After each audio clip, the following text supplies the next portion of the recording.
10절까지 보면은요, 오늘 본문의 말씀은 왕의 마음까지 움직이시는 그 하나님의 그 주권, 그 섭리,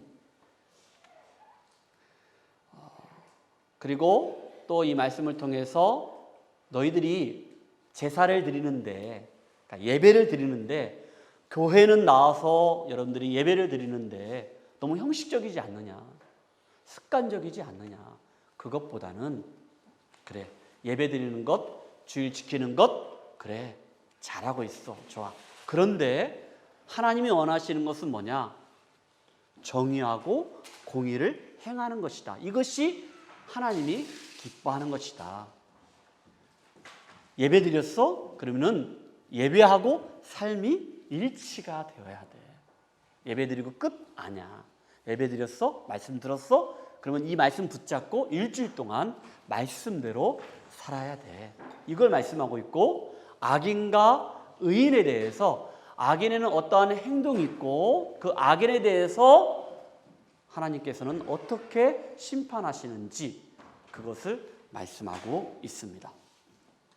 여러분, 그러면은 문단을 한번 나눠보겠고, 말씀을 한번 읽겠는데 1절부터 3절까지 말씀 보면은요, 여호와의 주권, 섭리, 그리고 공의하고 정의에 대해서 말씀하고 있습니다. 아까 읽었던 말씀이지만은 한 절씩 교독합니다. 왕의 마음이 여호와의 손에 있음이 마치 분물과 같아서 그가 임의로 인도하시느니라.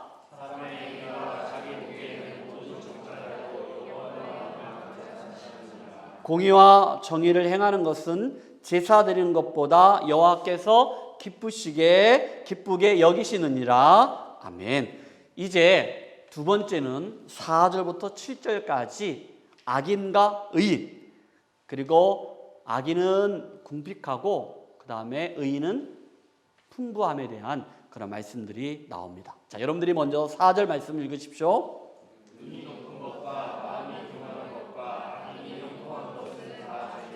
부지런한 자의 경영은 풍부함에 이를 것이나 조급한 자는 궁핍함에 이를 따름이니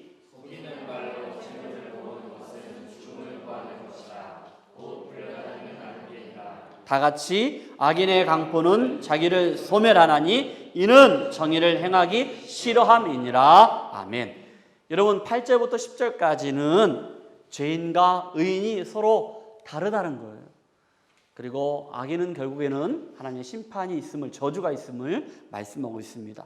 8절 말씀 여러분들이 먼저 읽어주십시오.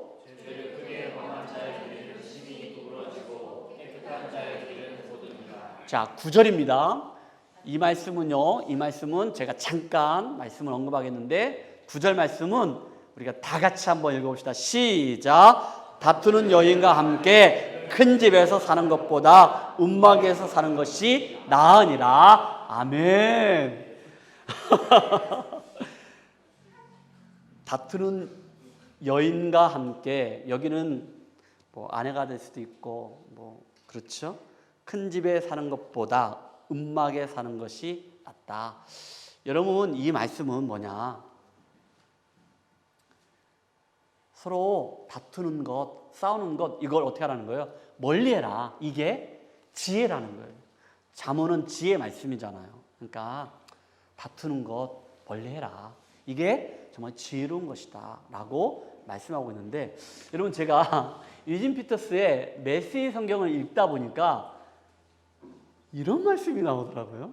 자, 봅시다. 우리 가끔마다 이런 말 하죠. 아빠들이 엄마들에게 뭐라 하겠냐면요, 대저택에서 바가지를 긁는 아내, 배우자와 함께 사는 것보다 다 쓰러져가는 오두막에서 홀로 사는 것이 낫다라겠는데, 아빠들도 만만치 않아요. 엄마들만 바가지 긁습니까? 아빠들도 짜증날 때 많아요. 나를 향한 말입니다. 목사님이 그래? 여러분도 마찬가지예요. 이건 남편도 아내도 마찬가지예요. 재밌더라고요. 이 말씀 보니까 바가지를 긁는 배우자 함께 사는 것보다 다 쓰러져가는 오두막 사는 것이 더 낫다라겠는데, 한마디로 말해서 싸우지 말라는 거예요. 왜 싸워요? 안 싸울게요. 여러분, 제가 이런 말 하면 죄송하지만 그래도 우리 교회에서는 제가 최고 연장자잖아요. 근데 이미 벌써 제가 50대 중반이에요. 많이 살았더라고요. 죄송합니다, 진짜. 근데 제가 연장자니까. 근데 얼마나 더 살겠습니까? 후딱 갑니다. 문지사님, 후딱 가요. 그 다음에 문지사님인데 금방이에요, 50. 목사님 50대 중반이야? 문지사님도 50대 이제 곧 와요. 60 갑니다. 우리 다 마찬가지예요. 청년들 마찬가지예요. 근데 여러분, 우리 부부가 서로 하나가 되어서 사랑하며 살기도 정말로 시간이 너무 짧잖아요. 짧아요. 여러분 인생은요, 그냥 점도 아니에요. 영원한 세상을 한다니까, 우리가요. 예수 그리스도를 믿음으로 영원한 세상을 살아요. 지금 이 땅에 사는 것은 진짜 점도 아니에요. 그걸 지금 살고 있거든요. 근데 왜 치고받고 싸우고 욕하고 그래요? 아니, 우리 모습이 다 그렇잖아요. 목사님? 저도 마찬가지예요. 도친 개찐이에요. 다 마찬가지예요. 근데 사랑하게 살기에 너무나 짧은 삶을 살고 있는데, 이제부터는 싸우지 말자. 다투지 말자. 뭐 얼마나 더 잘 살겠다고 그렇게 내 말이 옳다, 네 말은 틀리다 이렇게 하지 말고, 그냥 맞지 않는 사람들이 만났잖아요. 그러니까 부딪혀 가면서 둥글둥글하게 살아가는 거예요. 우리 그렇게 삽시다. 그렇게 삽시다. 네, 그렇게 아니, 설교 시간이 제가 처음이네. 그러니까 그 목사님도 성님이나 이제 뭔가 의견 차별이나 인간이시니까. 그럼요. 그럴 때는 어떻게 하세요? 그냥 싸우죠. 서로 다투죠. 이렇게 서로 하죠. 그러다가 이제는 후회하죠. 그러니까 이제 누구의 잘못이 분명히 있는 상황인데. 글쎄요, 그건 쌍방 같아요.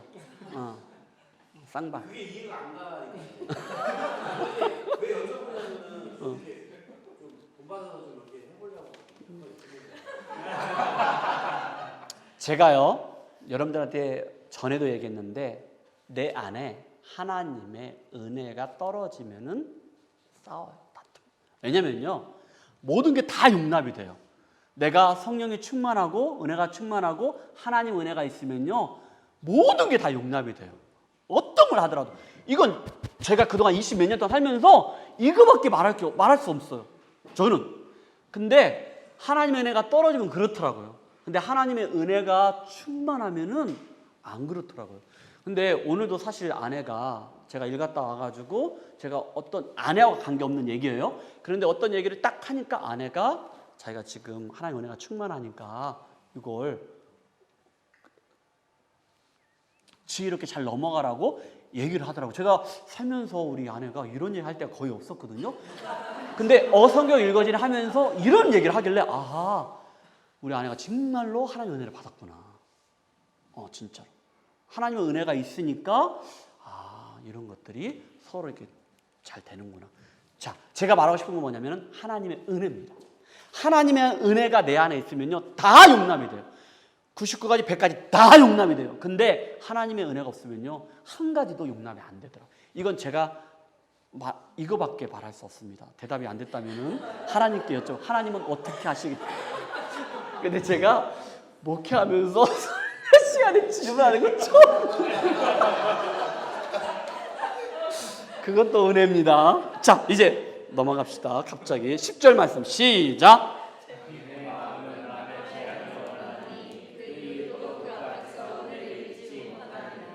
자, 여러분 여기에서 질문합니다. 악인의 행동에는 어떤 특징이 있는가? 4절부터 8절까지인데 5가지입니다. 자, 말씀을 읽었는데, 자, 4절 말씀에 두자 뭐가 있을까요?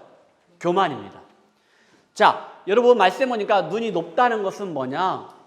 내 시선 안에 하나님이 안 계시다는 거예요. 하나님의 존재가 없다는 거예요. 하나님의 존재가 내 시선 안에 없기 때문에 교만할 수 없다는 거. 이게 악인의 행동의 특징입니다. 두 번째, 5절은 뭐가 있을까요?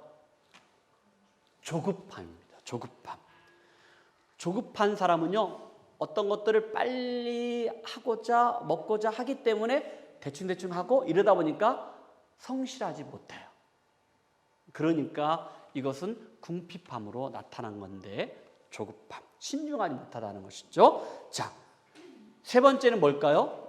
6절에 보니까 속이는 것, 속임, 거짓말. 예, 그래서 이런 사람은 바람에 날아가는 무엇과 같다겠습니까? 안개. 안개는 뭡니까? 사라진다는 거예요. 곧 죽음이라는 거예요. 허망해진다는 것을 얘기하고 있어요. 자, 네 번째입니다. 7절 말씀, 7절에 그건 뭘까요? 강포. 강포가 뭔지 아십니까? 폭력을 행하는 것. 여러분, 남을 파괴하는 것, 남을 저주하고 욕하는 것은 역설적으로요, 결국 자기를 죽이는 거예요. 저도 많이 해봤죠. 미워하고 욕하고, 제가 최근에 그랬다 했잖아요. 근데 제가 정말로 기도하면서 하다 보니까 좀 되긴 되는데 아직도 힘들어요. 근데 어떻게? 같이 일을 해야 하니까. 그렇죠? 근데 결국은 내가 손해야. 내가 그렇게 해봤자 그 사람이 나한테 돈 주는 것도 아니고, 그 사람이 뭐 내 일을 도와주는 것도 아닌데, 괜히 그냥 그 사람 일을 하는데 나도 모르게 그렇게 하다 보니까 그게 결국은 내가 손해더라. 이렇게. 자, 8절은 뭘까요? 8절은 죄를 크게 범한 자의 길은 구부러진다. 범죄하는 것. 악인의 모든 악한 성품으로 죄를 범할 수 없다는 것. 이게 악인의 행동의 5가지 특징이 있다는 것을 이렇게 나타나는 걸 볼 수 있습니다. 자, 여러분, 6월 달에 마음에 대해서 같이 한번 얘기하는데, 우리가 마음의 훈련을 받자. 그래서 지난주는 마음의 단련이었고, 오늘은 마음의 경영이고, 다음 주는 마음을 좀 제어하고, 이제 마음속에 선한 마음을 가지고 건고하자. 자, 그러면 마음은 내 안에 있는 어떤 핵심 기관인데 무엇이 표현됩니까? 나의 내면. 그렇죠? 나의 인격이 표현되는 것이 있는데 내 기관 안에 그것이 마음이라는 거예요.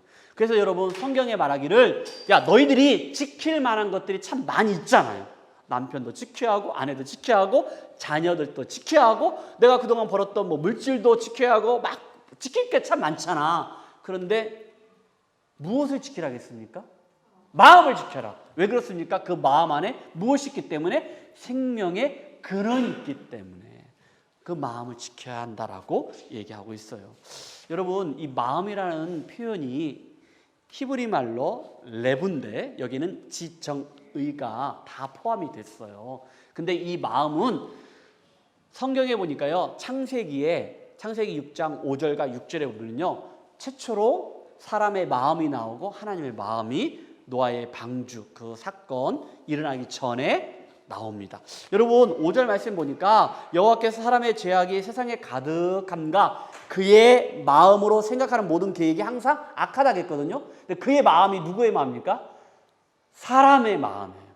사람의 마음은 이렇게 표현됐고, 6절에는 자, 뭐라겠냐면요, 땅 위에 사람 지으셨음을 한탄하사 마음에 근심하셨다. 누가 마음에 근심했을까? 하나님. 여기는 하나님. 최초의 사람의 마음은 5절, 6절 이렇게 참고적으로 아셨으면 좋겠고요. 여러분, 이 마음이라는 것은 타는 배 있지 않습니까? 배에 키가 같다는 거예요. 여러분, 그 키를 내가 어디로 정하냐에 따라서 내 삶의 방향이 결정이 된다는 거예요. 그러니까 예를 들어서 이겁니다. 내 마음속에 악한 마음을 가져. 악한 마음, 남을 저주하고 미워하고 이런 마음을 가져. 그러면 그것은 반드시 죽음의 열매가 나온다는 것을 여러분 기억하셔야 돼요. 그런데 내 마음속에 좋은 마음, 선한 마음을 가져. 그러면 여기에는 어떤 열매가 맺는다? 생명의 열매를 맺는다는 거예요. 그러니까 여러분들, 남편도 아내도 정말로 하나님의 은혜로, 문지사님, 하나님의 은혜로 사랑하는 김현정을 좋은 마음으로, 선한 마음으로 하면은 거기 안에 생명의 열매가 나온다. 네, 그렇죠? 네. 질문은 나중에. 나 만나. 여러분 우리 자녀들에게도 내 마음속에 어떤 마음? 좋은 마음, 선한 마음, 그런 마음을 가지면 우리 아이들이 믿음으로 건강하게 선하게 좋은 열매를 맺을 줄로 믿습니다. 아멘. 그렇죠. 자, 그러므로 결론적으로요. 자, 말씀 끝납니다. 결론적으로 뭐냐? 내가 마음을 경영한다겠는데, 마음을 경영한다. 경영은 도덕, 윤리적인 것을 학습함으로 이루어진다? 아니라는 거예요. 여러분들이 도덕, 윤리 이런 모든 것들을 내가 공부하고 학습한다고 해서 마음의 경영이 잘 되어지는 것이 아니고 어떻게 하냐? 오직 하나님 말씀. 그리고 오늘 찬양했던 것처럼 누구의 마음으로? 하나님 아버지의 마음으로 마음을 경영하자는 거예요. 좋은 마음을 만들어가고 이루어가자는 거예요. 첫 번째 뭐라고요? 하나님 말씀. 그리고 하나님 마음, 하나님 아버지의 마음. 하나님 아버지의 마음을 말씀으로 알 수 있지만은 이건 기도예요. 여러분 기도해야 합니다. 기도할 일이 있는데 기도 안 하면 안 됩니다. 기도해야 돼. 기도해야 돼. 하나님 마음. 허희찬 성도님 들어가실 때 기도하고 있어요? 제가 가르쳐 줬잖아요. 가끔씩 안 돼요. 문지사님도 마찬가지로 여기 계신 모든 분들 들어가면서 하나님 축복해 주세요. 은혜 주세요. 끝날 때는 하나님 그 은혜 내가 다 받아갑니다. 이렇게. 이거 중요합니다. 여러분들. 이거. 하나님 말씀 그리고 하나님 아버지의 마음 이건 기도. 이렇게 할 때 정말로 하나님께서 선한 것으로 은혜가 넘칠 줄로 믿습니다. 아멘. 이렇게 끝나면 좋을 텐데 오늘 말씀 보면은요. 하나님은요 사람의 마음을 아시고 어떻게 하신다? 인도하신다. 자, 여러분 주보를 보시면서 질문을 던져봅시다. 시작. 첫째, 하나님은 왕의 마음을 어떻게 하신다라고 말씀했을까? 1절 말씀 시작.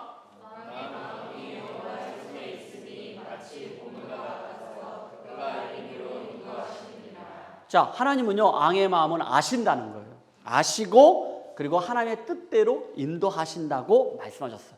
여러분 당시의 왕들은요 절대적인 주권을 가지고 있어요. 이게 무슨 말이냐면은 당시에는 왕이 사람을 죽일 수도 있고 살릴 수도 있어요. 당시 이 시대에. 근데 그 왕의 마음을 누구의 손 안에 있다는 거예요? 하나님 손 안에 있다는 거예요. 여기는 하나님의 절대적인 주권, 하나님의 섭리 이것을 강조하고 있는 것들을 보게 돼요. 그러면서 왕의 마음은 여호와의 손에 있는 무엇과 같다? 본물과 같다. 본물이 뭐냐면은 여러분 이건 인공적으로 만든 운하 수로입니다. 혹시 농사 지으신 분들이 계시거나 농촌에 가면요 이 논에다가 무엇을 대야 돼요? 물을 대야 돼요. 근데 본물 터진다라는 말이 있잖아요. 그러면 그 농부가 필요한 곳에 이 본물을 딱 열어서 이 물이 그 논 안에 들어갈 수 있도록 한다는 거예요.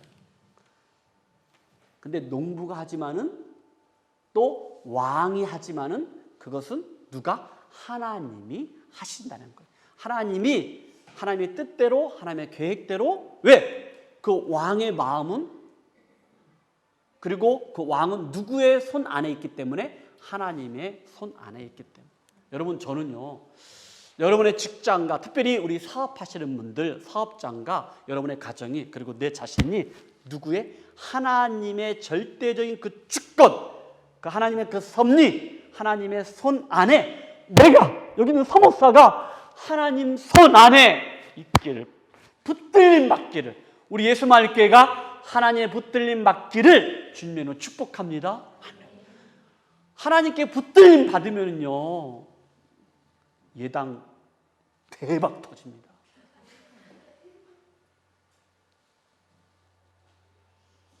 닥터 카다 예 죄송합니다. 코리안 치킨 대박 터지는 거예요. 하나님 손 안에 붙들림 받아. 여러분 자녀들 여러분 붙잡지 마세요. 하나님의 손에 붙들림 받는 우리 자녀들이 되시기를 주님을 축복합니다. 이 은혜가 있기를 주님을 축복합니다. 여러분, 이게 무슨 말일까? 성경에 보면요, 하나님께 붙들림 받았던 왕을 통하여 성경의 역사가 아주 멋지게 이렇게 바뀌어지는 것들을 보게 됩니다. 장 기사님, 저기 영어 이름이 뭡니까? 준이? 준? 그냥 준? 아담 아니 아브라함으로 하는 게 어떨까? 나는 폴인데. 왜냐면은 사라잖아. 사라니까 아브라함이야 부부가 딱 되지 않을까? 그냥 우스갯소리예요. 자, 왜냐면은 여러분 창세기 12장 가면요, 저 사라를 여기가 아브라함이라고 합시다. 아브라함이 가나안 땅에 갔어요. 12장에. 근데 그곳에 기근이 들어서 어디로 갔냐면 애굽으로 내려갔어요. 근데 애굽으로 갔는데 거기서 이제는 먹을 걸 찾으러 간 것이죠. 근데 이제는 사라가 너무 어여뻐.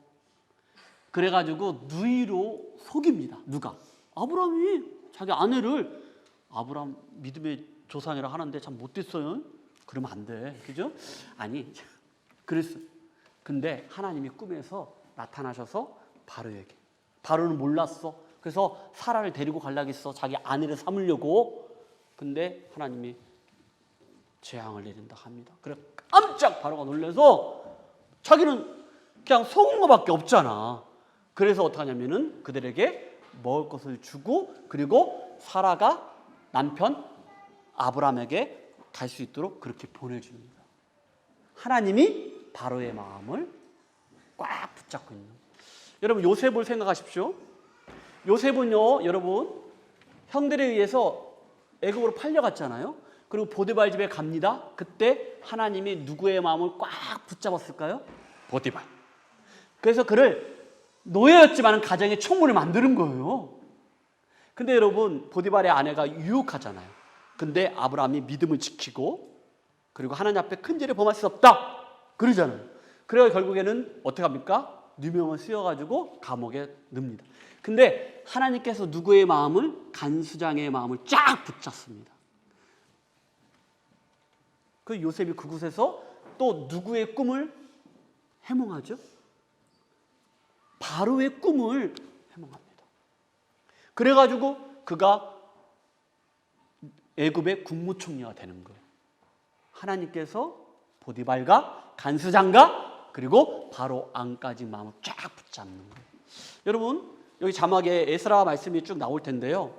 여러분 에스라 말씀을 쭉 보는데요. 뭐냐면은요, 유다 나라가 BC 586년에 바벨론에 의해서 멸망을 당합니다. 그리고 그들이 다 포로로 잡혀가잖아요. 근데 그때 누굽니까? 바사 왕입니다. 바사 왕 고레스가요 칙령을 내립니다. 그래서 칙령을 내려서 그들이 어디로 돌아오게 됩니까? 유대 나라로 다시 돌아오게 되는 거예요. 하나님이 누구의 마음을? 바사 왕의 마음을 딱 붙잡아요. 여러분 느헤미야 말씀을 가면요, 느헤미야가 성벽을 재건하잖아요.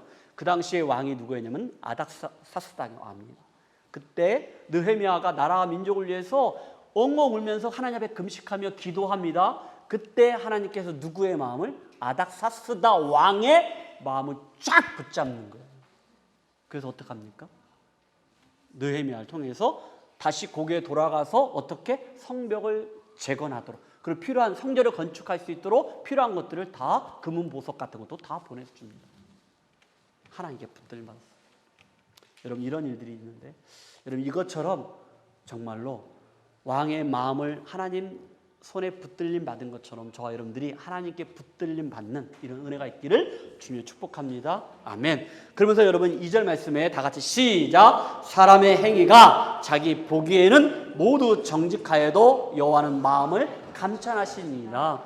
이건 뭐냐? 자기 보기에는 모두 정직하다는 거예요. 여러분 스스로가 나는 괜찮아 라고 하지 않아요? 있잖아. 나는 괜찮아. 자기 만족, 자기 도취, 나는 괜찮아. 이 정도면 괜찮잖아. 이렇게 할 때 있잖아요. 근데 하나님이 여러분의 마음을 감찰하신다는 거예요. 여러분 성경에서 잠언 16장 2절에 이런 말씀이 있습니다. 시작. 사람의 행위가 자기 보기에는 모두 깨끗하여도 내가 볼 때는 나는 깨끗해 하여도 뭐라 했습니까? 여호와는 심령을 감찰하시느니라. 사람은 누구나 자기에게 속을 수도 있다는 그런 위험성이 있어. 이 정도면 괜찮지 않을까? 이 정도면 나도 그냥 깨끗한 사람이 되지 않을까? 이렇게 자기 스스로가 자기 만족하고 자기 도취하는데, 사무엘상 보면은요, 하나님께서 이스라엘 민족의 두 번째 왕을 세울 때 이렇게 말씀하십니다. 자, 말씀 봅시다. 시작. 여호와께서 사무엘에게 이르시되 그의 용모와 키를 보지 말라. 내가 이미 그를 버렸노라. 내가 사울을 버렸다는 거예요. 사울이 그 용모와 키가 굉장히 멋졌나 봐요. 그렇죠? 그랬는데, 자, 말씀에 시작. 내가 보는 것은 사람과 같지 아니하니 사람은 애모를 보거니와 나 여호와는 중심을 보느니라 하시더라. 아멘. 마음의 중심을 보신다는 것. 저는 단언코 하나님께서 여러분의 중심을 또 보셨고, 배지사님도 노예 아빠 현태를 마음의 중심을 보고 짝으로 삼았고, 동혁 씨도 우리 이지사님 마음의 중심 보셨고, 여기도 마찬가지, 저기도 마찬가지, 전부 다 같이. 여러분들은 외모를 본 게 아니고, 그렇죠, 김 지사님? 능력을 본 게 아니고 그 사람의 마음의 중심을 보고 우리 예수마을교회는 그렇게 믿음의 부부가, 가정이 탄생된 것을 저는 만족하고 있습니다. 할렐루야. 이거 인터넷으로 전 세계에 보급이 돼. 여러분들 아멘 하시고 이것은 스스로 자기 만족을 하십시오.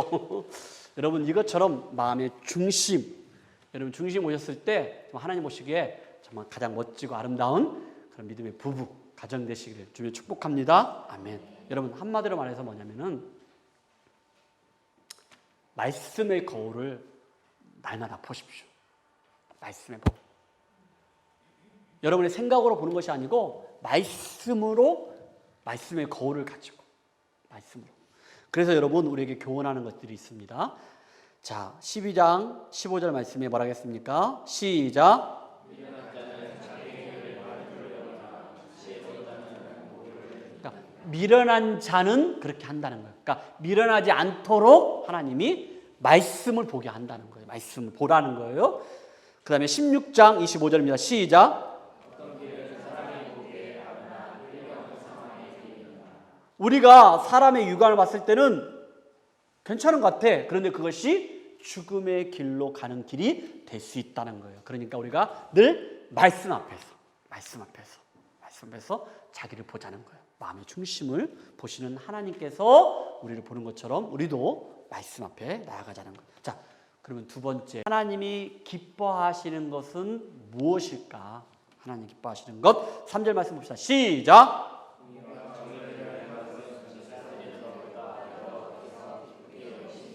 로마서 12장 1절 말씀에 이렇게 말씀하셨습니다. 시작. 그러므로 형제들아 내가 하나님의 모든 자비하심으로 너희를 권하노니 너희 몸을 하나님 기뻐하시는 거룩한 산 제물로 드리라. 이는 너희가 드릴 영적 예배니라. 이건 한마디로 말해서 아까 제가 처음에 얘기한 것처럼 예배하고 삶이 어떻게 한다?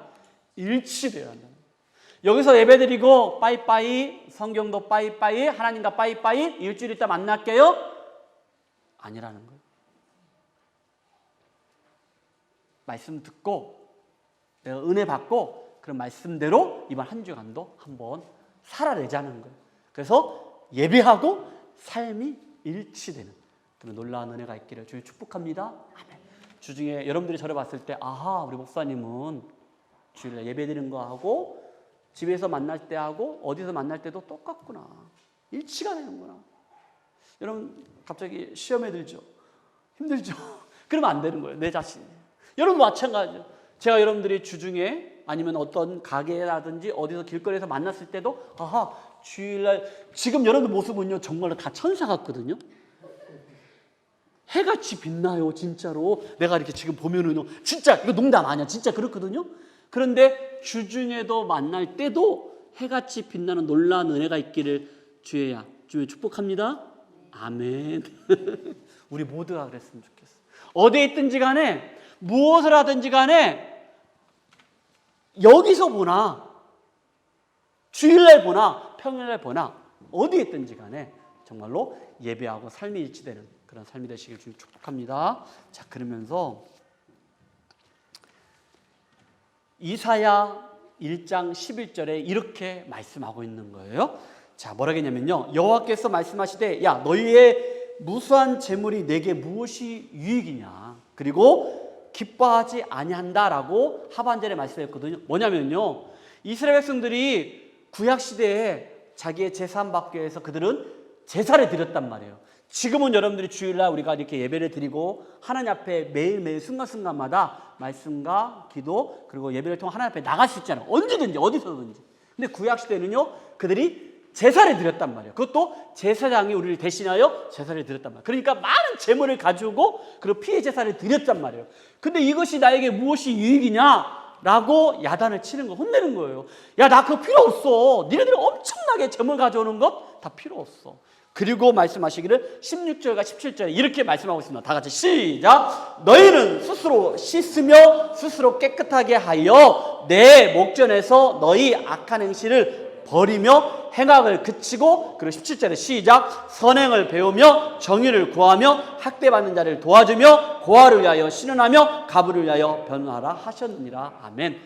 너희들 나와서 예배드리는 것 그래, 이걸로 끝나는 게 아니야. 그래, 감사해, 좋아, 그 주일날 예배 드리는 것 이걸로 끝나는 게 아니고 하나님이 정말 원하는 건 뭐냐? 정의와 공의를 행하는 것. 이건 뭐냐? 너희들이 가난한 사람을 도우는 거야. 불편한 사람을 도와주는 거야. 아픈 사람을 너희들이 같이 아파하고 같이 공감해 주는 거야. 이게 하나님이 원하시고 하나님 기뻐하시는 예배라는 거야. 할렐루야. 그걸 말씀하고 있는 거예요.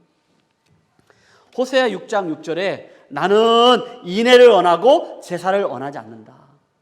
내가 사랑을, 궁유를 원한다. 자비를 원한다.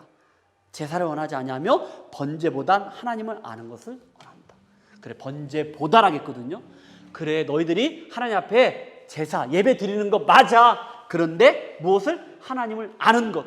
하나님은 어떤 분이십니까? 하나님은 사랑의 하나님이시잖아요. 궁율의 하나님이시잖아요. 헤세드, 궁율, 인자. 그 하나님을 아는 거야. 아는 거로 끝나는 것이 아니고 그 아는 것을 통하여서 이 땅에 가서 그렇게 살아라는 거야. 사랑하며 살아라는 거야. 그걸 말씀하고 있는 거예요.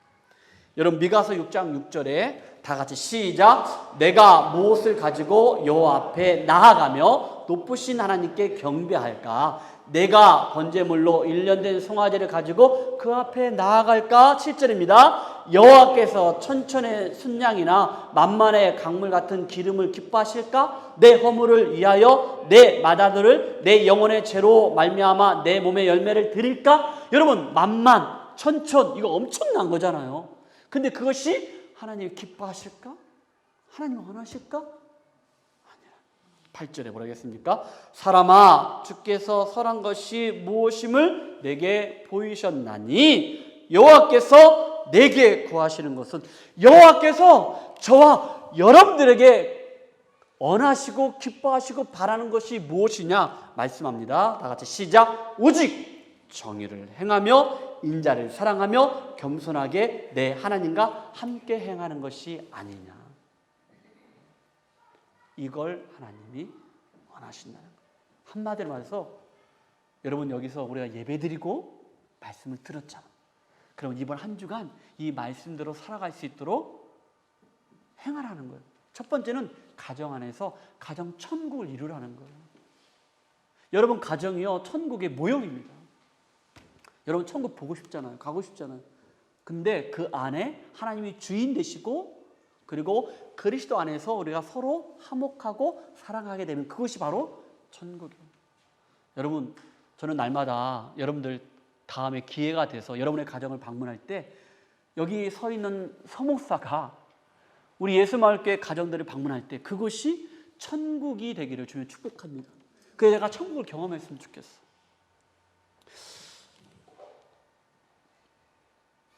내가 이번 주에 우리 가게들을 쭉 한 번씩 갈 건데, 뭘 먹으러 가든 뭐 고치러 가든 뭐 갈 건데, 내가 그곳에 갈 때 그것이 천국이 경험되는 놀란 은혜가 있기를 주의 축복합니다. 아멘. 여러분 가정이 그렇게 됐으면 좋겠어요. 말씀을 맺겠습니다. 사랑하는 성도 여러분, 하나님 기뻐하시고 원하시는 예배는요, 여러분의 삶 속에서 사랑과 공의가 실천되는 것. 그래서 나의 삶과 내가 살아가는 이 모습이 예배와 일치되는 거예요. 이거. 날마다 여러분 하나님의 어떤 절대적인 주권과 그 섭리 가운데 하나님께 붙들림 받아. 여러분의 가정이, 여러분의 사업장이, 여러분의 자녀들이 하나님께 붙들림 받아. 날마다 그 말씀의 거울 앞에 나아갈 때 부끄러움이 없는 엄마 아빠들, 그리고 부부들, 우리 자녀들 다 되시고, 그리고 예배와 삶이 일치가 되는 그런 멋진 삶을 살아내시기를 주님의 이름으로 축복합니다. 아멘. 기도하겠습니다. 오늘은 기도하고